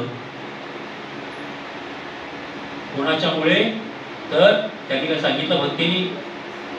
भक्ती सांगायला गेली का त्याला राजाला सांगितलं नाही. त्यांनी फक्त फिरून आणलं आणि ते फिरवल्यानंतर त्यांनी जे काही सत्य पाहिलं त्याच्यावर त्याचं परिवर्तन झालेलं आहे राजा अशोकाचं. आणि मग त्याच्यानंतर राजा अशोकाने भगवान बुद्धानंतर बौद्ध धम्म काय केला? प्रचार आणि प्रसार केला. 84,000 या भारतामध्ये 84,000 विहार बांधली. ही जेवढी बी विहार आहेत ती ही बौद्ध विहार आहे. कुठल्याही देवाची एकही मंदिर नाही. आजही त्यांच्या खाली तुम्ही खोदा किंवा त्यांना पहा, तुम्हाला बुद्ध विहारच मिळतील. परंतु ज्या वेळेस भगवान बुद्धांच्या नंतर जी काही कत्तल झाली, त्या कत्तलीनंतर हे जे काही भिक्षू संघ आहे ते इतर राष्ट्रांमध्ये गेले, ते राष्ट्र विकसित झाले. चीन, जपान, थायलंड या राष्ट्रामध्ये ते गेले, ते राष्ट्र विकसित झाले. आणि मग भारताची काय झाली? अधोगती झाली. कारण भारताकडे काय झालं? यांच्याकडे मंदिरं बांधण्यासाठी काही नव्हती. जे काही सण आहेत, नागपंचमी असू द्या, सगळे सण आहेत ते विपर्यास करून बनवलेले सण आहेत. हे आपल्याला माहित नाही. आपण त्यांनी केलं ना, पिछेसे आहे, त्यांनी केलं, आपण करतोय. आपल्या बुद्धीला कुठली स्थान द्यायचं नाही. आपण आपलं घर आहे ना, आपली मुलं आहेत ना, आपला संसार आहे ना, मस्तपैकी खायचं, आनंदित राहायचं. जगला तर जगला, मेला तर मेला. काय धम्माशी आम्हाला घेणं देणं नाही आहे का? पण ही भगवंताच्या काळामध्ये घडलेल्या गोष्टी आहेत. आणि म्हणून मग राजा अशोकाने 84,000 स्तूप बांधले. त्यांची 2 मुलं आहेत, त्यांना धम्म प्रचारासाठी पाठवली. स्वतःही धम्म त्यांनी दीक्षा घेतली धम्माची आणि धम्माचा प्रसार आणि प्रचार केलेला आहे राजा. आणि का? कशामुळे? तर सम्यक वाचेमुळे, त्या निग्रोध भक्तीच्या वाचेमुळे तो राजाने त्यांना शरण गेलेला आहे. भगवान बुद्धांच्या धम्माला शरण गेलेला आहे. तर अशा तऱ्हेने सम्यक वाचा, हा वाचा ही महत्वाचा पाठ आहे. वाचा ही आपण वापरा कशी वापरते. तर ही जीभ आहे, काही पटकन सुटतो आहे की नाही, पण तिला आपण आवरच घालत नाही. आपण आवर कधी घालणार? आपण आवर घालायला पाहिजे, नको घालायला पाहिजे ना, पण आपण आवर घालत नाही का? तर आपल्याकडे सम्यक वाचा काय, सम्यक कर्मांत काय, सम्यक आजीविका काय आणि सम्यक संकल्प काय माहितच नाही ना आम्हाला, आहे की नाही. आणि ते जर माहिती असतं तर आपण असं वाचाळ वागलो असतो का? नाही. तर मग अशा तऱ्हेने सम्यक वेळ होत चाललाय. मी आपलं थोडा याच्याने आपल्याला समजवत आहे. तर सम्यक वाचा भगवंतांनी अशा पद्धतीने सांगितलेली आहे की आपली वाणी कशी असली पाहिजे, मधुर वाणी असली पाहिजे. आपल्या वाणीमध्ये काय असलं पाहिजे? आपल्या वाणीमध्ये आपण दुसऱ्याचं हित चिंतलं पाहिजे, सुख चिंतलं पाहिजे. आपल्याकडे जेवढं आहे ते त्याच्यातून थोडंसं का होईना ज्याला मदत करता येईल त्याला मदत करता आली पाहिजे आपल्याला. तुमच्याकडे सगळं देऊ नका, पण थोडंसं आहे, तुम्हाला मिळालेलं आहे. तुम्ही कमवलेल्या याच्यामध्ये तुम्ही सुखी होऊ शकता. जेवढे कमवता तुम्ही ना त्याच्यामध्ये तुम्ही सुखी होऊ शकता. पण कधी होऊ शकता? भगवान बुद्धाची धम्माची आचारसंहिता ज्यावेळेस तुम्ही अंगीकारा त्यावेळेस. कारण तुमचा जो वायफट खर्च आहे ना, त्याला आळा घातला पाहिजे. त्याला जर आळा घातला तर निश्चितच तुमच्याकडे जेवढे पैसे आहेत, पूर्वी बघा एक शेतकरी 15 लोक पोसत होता. एक माणूस काम करत होता, शेतीचं उत्पन्न काढत होता, धान्य पिकवत होता, तो बाकी काही करत नव्हता. परंतु ते काय त्यांचं साध्य होत होतं, ते त्यांच्या गरजा कमी होत्या. आहे की नाही? गरजा कमी होते की नाही? महिला पाट्यावर वाटण करत होत्या, महिला कपडे हाताने धुवत होत्या, आहे की नाही? सारवणं हाताने होत होतं, लादे बिदे होते का? काहीच नव्हतं. म्हणजे शरीराचा व्यायाम, महिलांच्या शरीराचा व्यायाम तेही होत होतं. त्यांचं शारीरिक व्याधी त्यांच्या नष्ट होत होतं त्याच्यामध्ये. का? तर ते पूर्णपणे शरीराचं जात्यावर गळत, पूर्ण व्यायाम, आहे की नाही? मग आता आम्ही 2 मुलं झाले किंवा एखादा मुलं झाला तर गारच होतो, आपण गार होत जातो, आहे की नाही? का गार होतो? तर आपल्याकडे क्षमता नाही, ऊर्जा नाही. ती ऊर्जा कुठून येणार? तुम्हाला ऊर्जा येणार कुठून? की तुम्ही कामच केलं नाही. ऊर्जा येईल का? नाही. मशीनमध्ये कपडे काढले, टाकले, आले, धुवून सुकून पण आले, काही त्याला झटका नको, काय करायला नको. तुम्ही ते पिळायला हे मनगट मजबूत होतं की ना पिळताना? आपण त्याचा विचारच नाही केला. गरजा वाढल्या, मग तू तिकडे नवरा म्हणत तू तिकडे काय कर, मला पाहिजे म्हणजे पाहिजे, मला कमरेचा त्रास होतो, अगदीच त्रास होतो, तर ठीक आहे. पण आपला व्यायाम जो आहे तो व्यायाम सोडू नका. सकाळी नित्यनेमाने तुम्ही ध्यान साधना करा, थोडंसं चाला. चालल्यामुळे पण शरीराची तुमची जी जडणघडण आहे ती व्यवस्थित होऊ शकते. आणि अशा तऱ्हेने भगवान बुद्धांनी सम्यक वाचा हा विषय या ठिकाणी सांगितलेला आहे. त्याच्यानंतर सम्यक कर्मांत. आता सम्यक कर्मांत म्हणजे काय? जीवनाशी मूलभूत नियमाशी सुसंगत असा हा सम्यक कर्मांत आहे. या सम्यक कर्मांत म्हणजे काय म्हणताय? तर पानातिपाता वेरमणी सिक्खापदं समादियामि, है ना? पानातिपाता वेरमणी सिक्खापदं समादियामि. पंचशीलावर आधारित काय आहे? तर सम्यक कर्मांत आहे. आणि मग मी चोरी करणार नाही, मी व्यभिचार करणार नाही, मी दारू पिणार नाही, आहे की नाही? अंगुलीमाल जो होता तो डाकू झाला. माहिती आपल्याला अंगुलीमालाची गोष्ट आपल्याला माहिती असेल. आणि अंगुलीमाल डाकू का झाला माहितीये? त्याचं अगोदरचं नाव माहितीये तुम्हाला? काय होतं? बोला.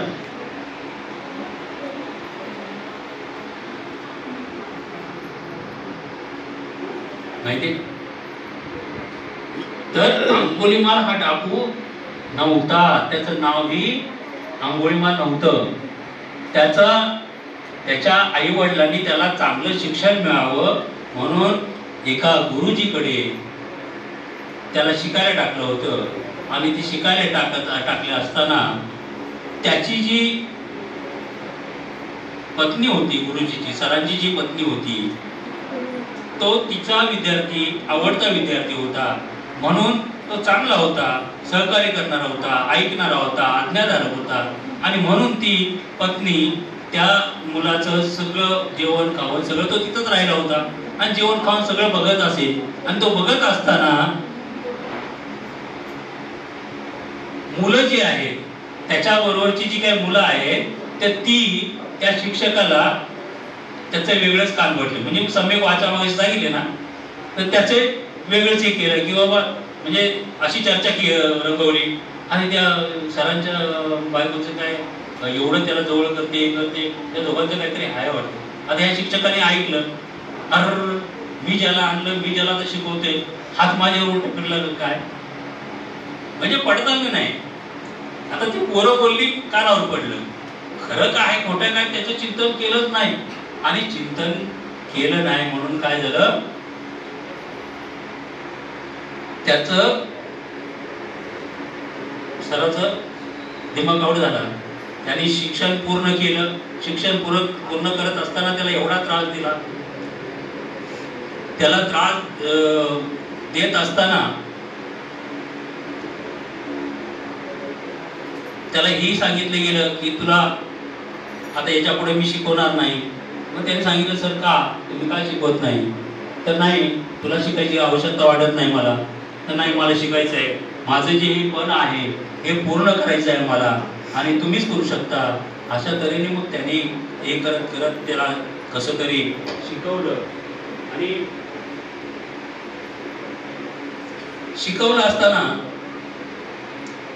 त्याचे ते शिक्षण पूर्ण होतो. आणि पूर्वी काय होते गुरुदक्षिणा द्यायची प्रथा होती. मग तो म्हणला सर मला आता तुम्ही चांगलं शिकवलेलं आहे, मी आता व्यवस्थित याचा आत्मसात केलेला आहे, तर तुम्ही काय करा गुरुदक्षिणा तुम्हाला जी पाहिजे ती मागा मी देऊ शकतो. मग याच्या मनात काय निर्माण झालं, पाप निर्माण झालं सरांच्या की आता बदला घ्यायला मला चान्स आहे. आणि मग त्यांनी काय सांगितलं की तुला जर का साधू बनायचं असेल आणि मला जर खरोखरच काय जर का गुरुदक्षिणा द्यायची असेल तर तुला 1000 माणसं मारावी लागतील आणि 1000 माणसं मारून त्यांच्या आंघोळ्या आहेत ही कळकळी आहे ती तोडून तुझ्या गळ्यात घालायची. आणि ज्या वेळेस तू ते 1000 माणसं मारशील त्यावेळेस तू साधू होशील. तुझं जे काही गुरुदक्षिणा आहे ती मला मिळाली म्हणून मी मान्य करेन. आता तो शेवटी शिष्य असतो, त्याच्या मनात काही पाप नव्हतं, तो गेला. आता मारायचं तू कुठे तर जंगलात.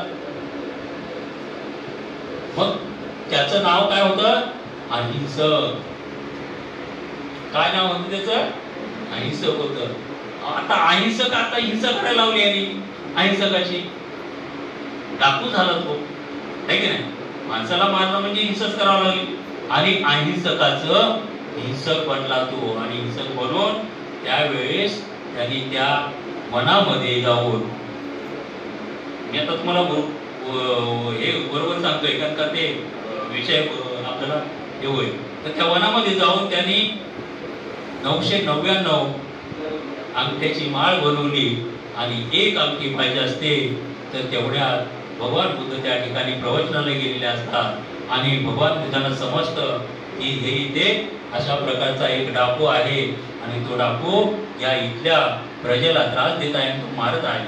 आणि म्हणून भगवान बुद्ध तिथे निघतात. त्यांचे जे शिष्य असतात ते सांगतात भगवान तुम्ही जाऊ नका, तो अकराळ विकराळ झालेला हे आहे डाकू आहे, तो तुम्हाला मारून टाकेल. म्हणून तो भगवंत म्हणतात मला काही होणार नाही, मी त्या ठिकाणी जाणार आणि जाऊन येणार.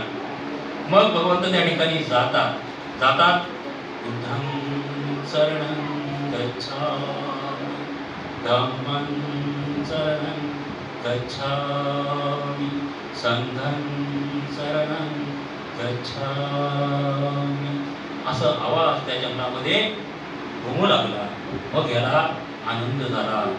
याला वाटलं आता 1000 मनुष्य मला मिळणार आणि मी काय होणार, माझ्या गुरुजींचे ही गुरुदक्षिणा आहे ती मी देऊ शकतो. आणि मग भगवंत समोर आल्यानंतर हा मारायला जातो, भगवंत पुढं असतात, मारायला जातो पुढं असतात. भगवंताला म्हणतो थांब. भगवंत म्हणतात मी तुझ्या समोरच आहे, तू पुढे चाललेला आहेस, मी चाललेला नाही. आणि मग तो जसं पुढे येतो तसं भगवंत त्याला म्हणतात साधू साधू साधू. त्याला वाटतं मी साधू झालो. अंगुलीला मारला काय वाटतंय, मी साधू झालं. तशीच तलवार भगवंताच्या चरणी अर्पण करतो आणि भगवंताला तिथं लीन होतो. आणि त्यावेळेस भगवंताला तो भगवंताचा शिष्य बनतो. अशा तऱ्हेने त्या म्हणजे क्रूर कर्मा म्हणजे डाकू बनू नये आपण. आपलं वर्तन कसं पाहिजे तर प्रामाणिकपणा पाहिजे. मग हे घडलं कशामुळं तर एक अविद्येमुळे घडलं. त्या महिलेच्या त्या गुरुजींच्या बायकोच्या मनामध्ये काय होता, त्याच्याबद्दल एक मुलासारखा आदर होता आणि गुरुजींनी काय केलं तर त्याची पडताळणी नाही केली. मग ती हानी कोणाची होते. म्हणून मानव जीवन जगताना भगवंत म्हणतात की तुम्ही काय करायला पाहिजे, उघड्या डोळ्याने पाहायला पाहिजे. तुम्ही जर का डोळे झाकून जर का निर्णय घेतला तो निश्चितच तो चुकीचा असेल. तुम्ही चिंतन मनन करूनच तो निर्णय घ्यायला पाहिजे. अशा तऱ्हेने भगवंतांनी या ठिकाणी काय सांगितलेलं आहे तर चोरी करणार नाही. काय करणार मी धार्मिक नियमाचे पालन करेन. मग धार्मिक नियम का पालन करेन तर माझ्याकडून कुठलीही वाईट गोष्ट घडणार नाही. मी दारू पिणार नाही. दारू का पिणार नाही कारण त्याच्यामध्ये काय आहे तर माझ्या शरीरामध्ये मला माझ्या बुद्धीला विकसित होण्यासाठी दारू नाही. जर दारू प्यालो तर माझ्या बुद्धीला काय होणार आहे तर जंग पकडणार आहे. माझी बुद्धी अविकसित होईल. तिला असती असती असती असती का होणार आहे की ते दारूमुळे नशेमुळे काय होणार बुद्धी कमजोर होऊ शकते. आणि म्हणूनच भगवंत म्हणतात दारू पिऊ नका. दारू पिल्यामुळे काय होते मी मगाशी सांगितलं की तुमच्या जेवढा खर्च आहे जेवढा पगार आहे त्या पगारात तुम्ही भागू शकता. मग ते का भागू शकता तर ह्या घरचा आहे. सिगारेट पेलं आपण आज एक 10 रुपयाला काहीतरी सिगारेट बघतो. सिगारेट 10 रुपयाला म्हणते आहे ना मला माहित नाही कारण हा तर 10 रुपयाला एक सिगारेट आहे. एक सिगारेट आपण 10 रुपयाचं पिऊन विकून दिला दिवसाला आपण 100 म्हणजे 10 सिगारेट पेलं 100 रुपये आपले वाया गेले. तेच एखादा मुलगा चांगला हुशार आहे तो जो शिकतोय त्याला शिक्षणाची गरज आहे ते 100 रुपये उचलले आणि त्याला दिले तर तुमच्याकडून काय होणार आहे सत्कर्म होणार आहे आणि तुमच्या शरीराची जी हानी होणारी आहे ती ही वाचणार आहे की नाही. मग ह्या गोष्टी आपल्याला भगवंतांनी सांगितलेल्या आहेत. मग भगवंतांनी ज्यावेळेस सांगताय तर त्यांनी त्यांच्यासाठी सांगितलेले आहेत का नाही. ते अनंत आहे. त्यांनी ह्या सगळ्यांना कोळून उघडून प्यालेली आहे त्याच्यातून निघून गेलेले आहे. तर अशा तऱ्हेने भगवंतांनी हा सम्यक कर्मांत सांगितलेला आहे.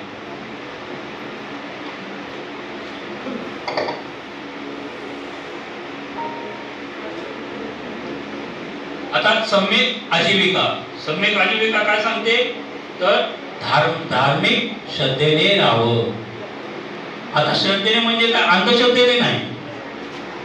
धार्मिक श्रद्धा म्हणजे काय की दुसऱ्याच्या विषयी आपल्याला काय पाहिजे आपुलकी पाहिजे प्रेम पाहिजे आहे की नाही. मग धार्मिक का म्हणलो आपण तर तू आता जसं अंगुलीमाला त्याने म्हणलं साधू आहे की नाही. त्याला काय वाटलं मी साधू झालो म्हणजे मी आता कोणतरी मोठा झालो मी साधू झालो आता मला ह्या जगामध्ये हरवणारा कोणच नाही. आणि म्हणून आजीविका भगवंत काय सांगतात सम्यक आजीविका. तुमचं वागणं कसं पाहिजे तुमचं वर्तन कसं पाहिजे. बघा माणसाच्या जीवनाशी निगडीत आहेत या सगळ्या गोष्टी. म्हणजे आर्य अष्टांगिक मार्ग जो भगवंतांनी दिलेला आहे त्याचं बारीक चिंतन मी तुम्हाला सांगतो की ज्यावेळेस हे प्रवचन संपल्यानंतर आपण एक 10 दिवस भगवान बुद्धांचा ग्रंथ काढून त्याच्यामध्ये आर्य अष्टांगिक मार्ग पडताळून पहा. मी सांगतोय त्याचं जो खोटं आहे की खरं आहे ते चिंतन करा आणि नंतरच ते आत्मसात करा. भगवंताची वाणी आहे. भगवंताची वाणी मी आत्मसात केलेली आहे. भगवंतानी जे काही दिलेलं आहे ते थोडंसं मी म्हणजे त्याचा अभ्यास केलेला आहे. ते अभ्यास मी तुमच्यापर्यंत पोहोचवत आहे. तुम्हाला जर त्याचं जर पसंत असेल तर तुम्हाला जर वाटलं मनाला पटत असेल तर घ्या अन्यथा घेऊ नका. जबरदस्ती कोणावर नाही. आपल्याला ज्या पद्धतीने जायचंय मी कोणालाही सांगणार नाही. मी आतापर्यंत बरेच देव बुडवलेले आहेत दुसऱ्याच्या घरात.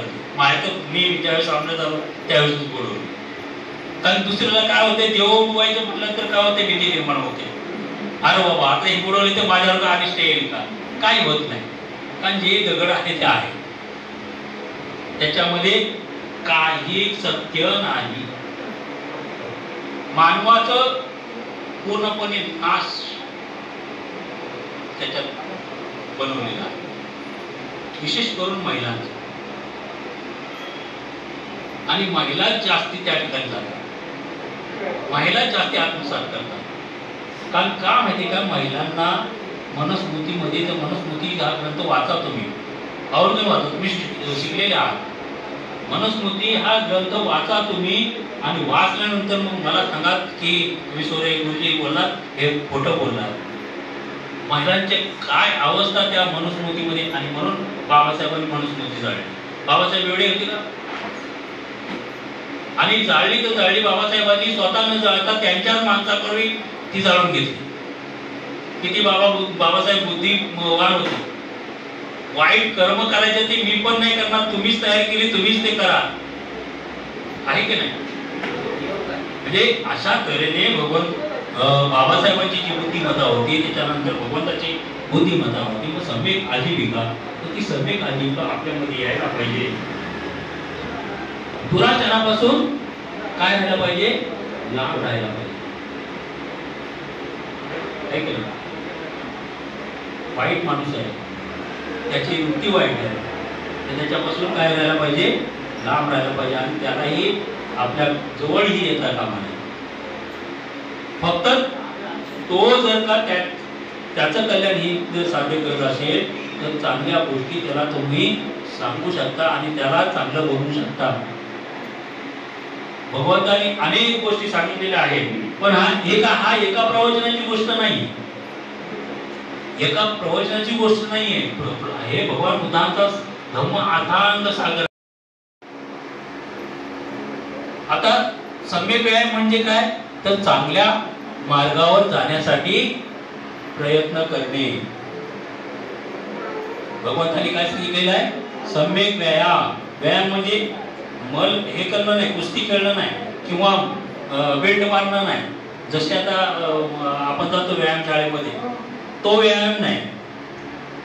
भगवंतांनी काय सांगितलंय? सम्यक म्हणजे चांगला व्यायाम. चांगला व्यायाम कधी तुम्हाला समजेल?